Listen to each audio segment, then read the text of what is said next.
This review will take a quick look at the UFO sighting that took place over an airport in Chicago, Illinois. It was seen by pilots, other employees there, as well as some regular people. And it made the news and everything. And let me get the story on here. One moment, please. Airport. Several pilots, apparently, and United Airlines workers at Chicago's OHare swear they saw one, a UFO. They say it hovered over a terminal without lights before shooting straight up right through the clouds last fall. The FAA still is investigating, but federal officials believe it was just some strange weather phenomenon.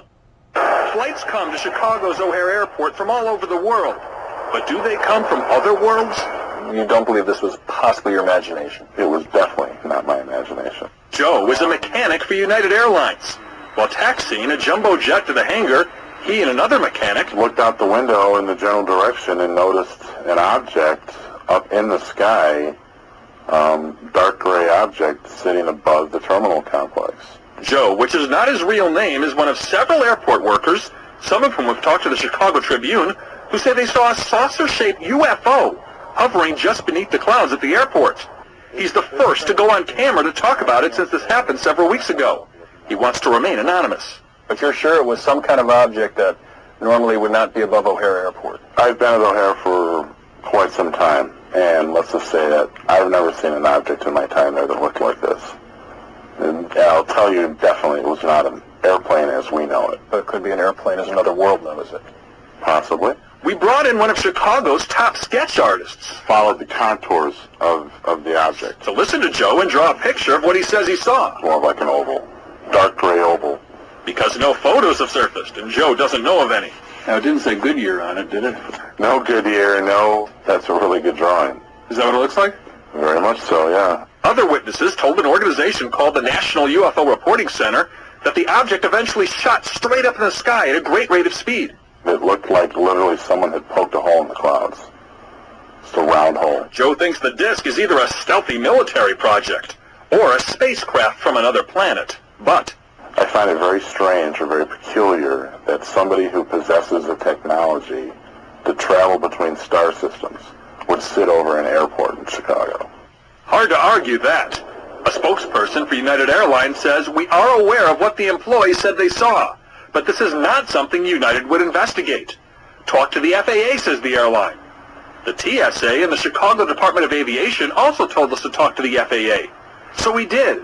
And an FAA spokesperson told us we too don't have the power to investigate.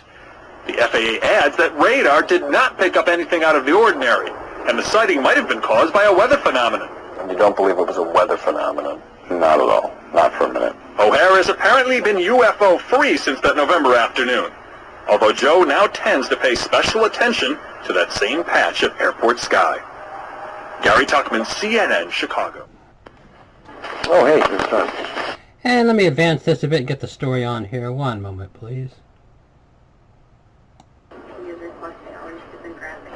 Do you have any other interviews set up at? It seems people have written in, both those who claim they've spotted UFOs during their life, as well as serious researchers. I mean, just the last 2 days, this is my email, and these are the serious emails. The ones from kooks who said they were brought aboard alien spacecraft, I put in a circular file. So it's just a story that has legs, and people are fascinated by the thought, and I think there's some belief that there are advanced life forms that are visiting us here on a regular basis. You've been contacted now in the last few days by several countries, but that also includes serious university researchers here in the U.S.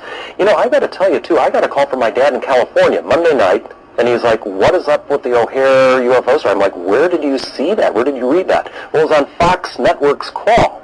At the bottom. It's just amazing how much this is garnering.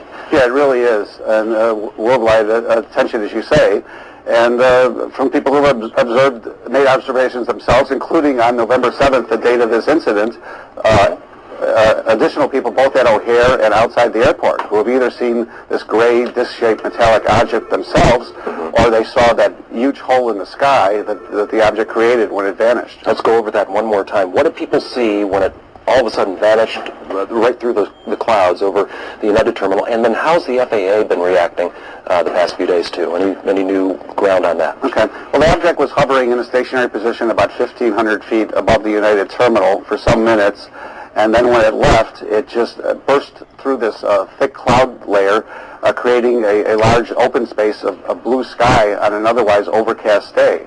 It took some minutes for that opening to close up when the clouds drifted back together. And it's just extremely unusual, according to the witnesses. I mean, airplanes just don't react like this. They slice through clouds, and they really don't disturb the atmosphere that much, except for the wingtips and such. The FAA is still, pinning this to some kind of weather phenomena.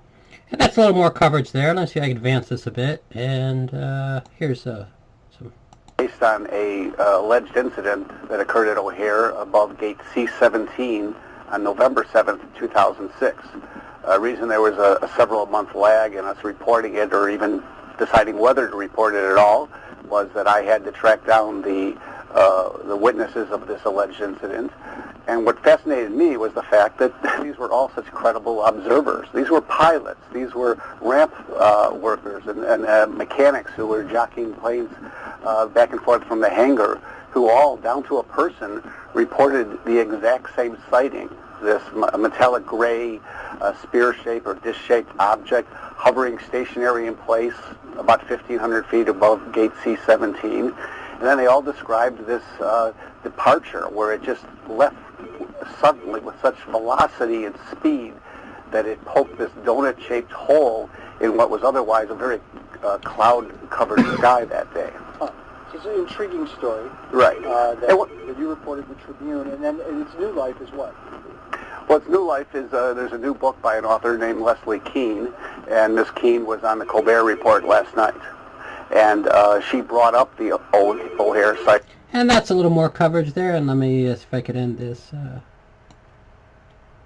By both United Airlines and the FAA, because when I went to both parties, they flatly said they knew nothing about this, that my call was the first information they received. And in fact, I have correspondence that shows that they clearly were told about it and communicated internally and externally about it. And so what is the, is there anything that blows a hole in this thing? Well, what blows a hole in this theory is that no air traffic controller saw it, that nobody with a camera phone at O'Hare happened to snap a picture of this, and this spaceship, if it was so, is long gone. So, in an abduction case, but in the figurative sense, it has abducted your day. It has abducted my day. I have put aside 2 or 3 other stories, and I'm working on this today. And that'll do it. And it's hard to get this whole thing in. I kind of try to get the major points in, but it's quite a story. If you just go to Google search engine, type up UFO sighting at O'Hare Airport in Chicago, Illinois, there's a lot of information on it. And that'll do it. Let me get a final screen on here.